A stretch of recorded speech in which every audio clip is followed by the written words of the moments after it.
Your name isn't really Richard, is it? I think what I have to say is more important. Well, why do you keep using all these fake names? I think that you should be true to yourself and to our audience.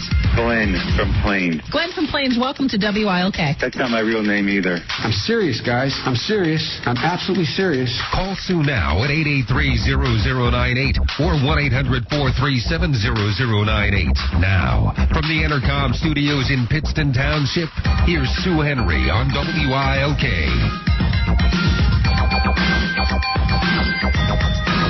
Welcome back, my friends, to the show that ends at noon. The Allentown Morning Call has a story yesterday about Senator Bob Casey. Very interesting predicament the senator does find himself in. U.S. Senator Bob Casey, a Catholic pro-life Democrat up for re-election this year, faces a vote Thursday that either pits him against the leaders of his religion or his political party.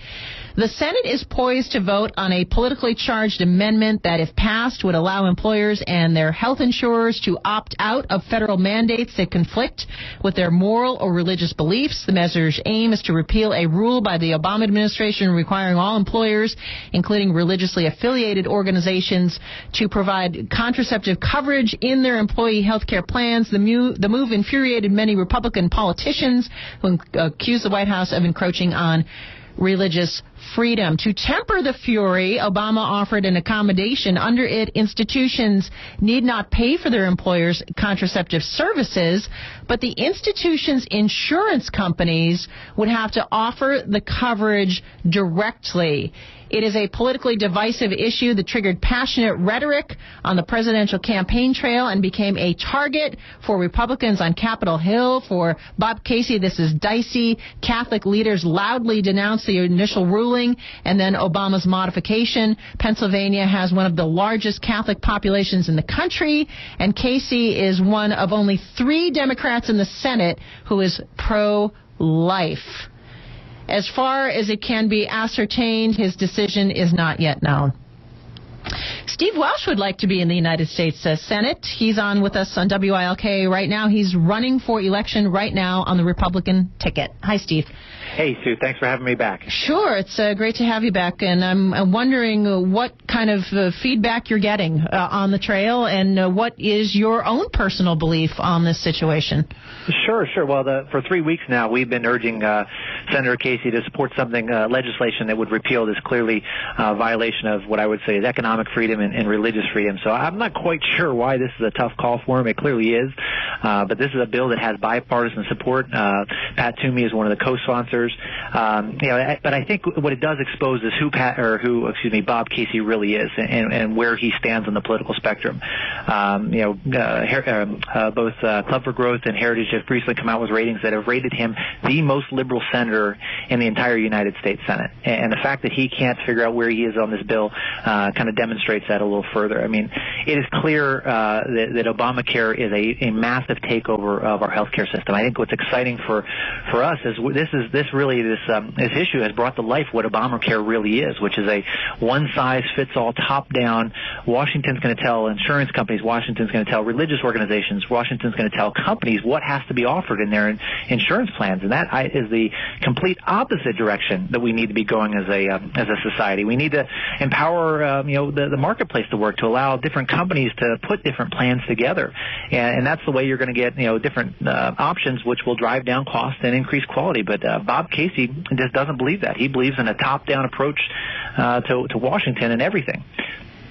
Well, how can a government, Steve, so meddle in the affairs of not only people who have a strong religious conviction, but a business? How can you, as a government official or a government entity, insist to a business, which would be an insurance company, that they have to provide something to their consumers for free? How do they have the leverage to do that?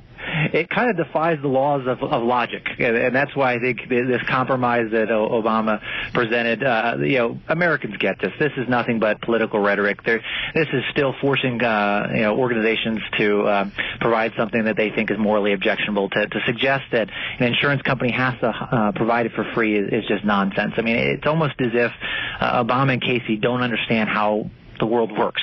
That to provide a service, to provide a product, there's a cost associated with that. They seem to think that these things just happen magically. And I do think it demonstrates what's going on in Washington when you have so many people down there that have never done anything. I mean, they just don't understand how the economy works because they've never had to build a company or understand what it takes to build a company. You know, my last company, when you go out to buy insurance for your employees, you get to pick and choose. You say, this is something I think we should offer, this type of plans. And literally in Pennsylvania, there are, hundreds of different plans. And, different employers select different plans based on their beliefs of what's best for their employees. And Obamacare is just absolutely destroying that marketplace. It's telling every insurance company and every religious organization in this country, you have to do what we say. The Blunt Amendment, the left has tried to make this about contraceptives. This has nothing to do with contraceptives. This has everything to do with economic freedom and religious freedom. In no way does this bill restrict women's ability to purchase contraceptives. I mean, they've just turned this argument in a way that it doesn't make sense. That women will certainly be able to go out and get contraceptives, and this doesn't impact that in any way, shape, or form. It's just an interesting situation because I just listened to a phone call from a woman who said that she needs to take medicine because she has a blood clot in her brain and they can't fix it.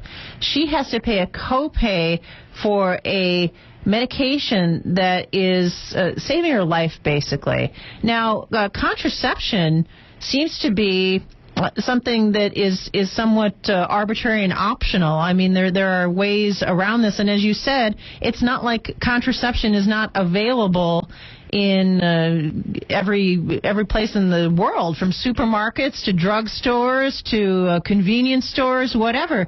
So it just seems to some people they're resentful at the way that these decisions are kind of pick and choose, and they're nonsensical. It's lunacy. What's happening in Washington, I think this is just another example of many in which we have a Washington policy. These politicians in Washington think they know best for everybody. They think they can manage this entire economy from Washington. That is just a failed model. It has failed over time. It has failed across the globe. What we need to be doing is returning decision-making to our states, our communities, our small business owners, our families, and that's the way you're going to get good decisions. I often say my first company, we competed against GE. And, GE on paper should have every advantage. I mean, they have lower cost of capital, they have unlimited resources, and it turns out they don't have to pay taxes, yet my little company beat GE every day. And small companies across this country beat GE or beat big companies every day. And the reason that happens is when you move decision-making closer to people, you get better decisions. They understand the decisions better, and government is no different. It's time that we move decision-making from the federal government back to our states and local communities, and that's the way we're going to get more effective decisions. In other matters that perhaps you are looking at, the lack of a budget in the United States. The Senate last year said they didn't want that budget. Now I believe we're in 1,100 days with no budget being passed in our country. What would you like to see happen there? Because some people look at Washington making its own rules for other people, yet it can't follow the rules that have been established for it. Yeah, and they're doing what they don't realize by doing this is they're creating so much uncertainty in the marketplace that it's difficult for people that are going out and building businesses to make their decisions in the private market, because there's the math just doesn't work out here, ladies and gentlemen. I mean, the fact that you cannot continue to borrow. You cannot continue to borrow this huge amounts of money from mostly foreign entities. We're borrowing 42 cents on the dollar, and over time it catches up to us. So the fact they haven't provided a budget over the last 1,000 days shows the complete lack of leadership from the Obama administration. I've helped started myself a couple dozen companies over that same 1,000 days, and every single one of those companies operated off a budget, and they couldn't have functioned any other way. I mean, it just doesn't work. You can't manage an organization without having kind of guidelines for how that organization works. I think that's exciting, though, is you're seeing a lot of business people get involved. They're looking at this federal government. They're looking at a government that clearly doesn't understand how to operate, and they're getting involved. 2010 really was the beginning of a revolution in which you're seeing a new type of person go to Washington, and I think we're going to see that continue again in 2012. Are you also concerned, Steve, as you hit the trail and you hear from the people of Pennsylvania, about a situation that has been debated since, I guess, the beginning of time. And that's how to handle energy prices. If you've driven by a gas station recently where you are right now, you're probably seeing something between, $3.75 and $3.80 up on the tote board, and a lot of Americans are starting to feel it. They're starting to feel the pinch, and you, as a guy who was in business, know far too well how not only that affects the guy who is gassing up his car today, but may affect the mother who goes to the grocery store to buy the order for the week. Yeah, it's not just. I mean, the left will make you think it's just a billboard, a number on a billboard, but it's real. It's real to people. I was talking to a young kid that had just graduated from college in Westchester a couple of days ago, and he had his first job, was living at home, and had a pretty long commute. And he was saying that in the last couple months, it takes him $10 more to fill up his gas tank every week, and that's a real number. I mean, that's $500 a year that has been taken out of his pocket. This is a guy that's struggling to get off the ground and pay his student loans, and as you're seeing as prices rise, it really affects ordinary Americans directly. But the other thing that's happening is it affects them indirectly. I mean, you're now seeing food prices rise, you're seeing clothing prices rise, because energy is an input cost to absolutely everything we do as a society. My first company, our second biggest cost was energy, and when you have energy prices rise, it actually takes a company like mine and makes us less competitive in a global environment. Bob Casey and Obama, they make you think they have no impact over this, and complete candor, in the short term they don't. But for 5 years, Bob Casey's been down there, and he has passed bill after bill after bill that has restricted the energy in our country. He actually co-sponsored the FRAC Act. Basically, would have taken a Washington takeover of the fracking regulation here in Pennsylvania, something that would have restricted our opportunity to have energy. He is not supporting the Keystone Pipeline. I mean, this is the most common sense thing we should be doing in this country. We have in Canada, we have energy, we have a good neighbor that is a friendly neighbor that we can get energy from, as opposed to OPEC. And Bob Casey would rather the Canadians send that to China than actually allow us to use it here. And the environmentalists are in this particular instance are clearly out in left field. This is not something new. This is, the Keystone Pipeline is some new technology we're trying for the first time. We literally have tens of thousands of miles of pipeline crisscrossing this country. This is just another pipeline that allows us to get energy from our neighbor that we have a good trading relationship with, that will make America less dependent on foreign oil. And the fact that Bob Casey can't stand up and fight for this shows that he is nothing but willing to cave to the extreme environmentalist within his party. And in the long term, if we don't start being serious about energy, we will be less competitive in a global environment. I mean, I will tell you, I've spent a lot of time in China. The Chinese are doing a brilliant job of securing energy supply around the world. As we're pushing energy supply out of our country, the rest of the world is bringing it into their country. And because of that, we're making American manufacturing less competitive in a global economy. And Bob Casey is a part of the problem. That's why I'm running for office. We need people down there that are going to fight for the American standard of living. Energy is in everything we do. And if you drive up energy costs, you reduce the standard of living of every American.